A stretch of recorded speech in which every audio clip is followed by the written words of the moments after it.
Hola a todos, estamos en el taller NRF Granada. Hoy contamos con Francisco Aguilar. Buenas, Francisco. Encantado. Ha acudido a nosotros con un problema que tenía de refrigeración en los años anteriores. A pesar de eso, ganó el Campeonato de Andalucía de subida de montaña desde el 2017 hasta el 2024. Correcto. Pero, ¿qué problemas tenía en el pasado? Muy buena, como este me lo ha dicho, soy Francisco Aguilar, el piloto de esta barqueta. Y es verdad que el año pasado, 2024, tuvimos muchísimos problemas.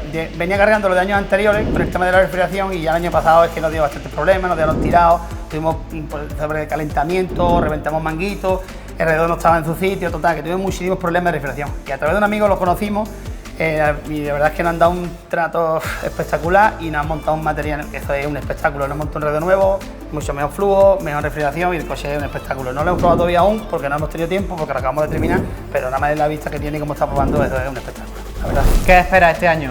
Pues este año pues esperamos que el primero, que ya que estamos como estamos, muy contentos para empezar de nuevo y que no nos dé fallo y bueno, entonces por lo menos intentar volver a ganar el campeonato en expectativa. Pues mucha suerte. Gracias. Y ánimo. Y a ustedes, gracias.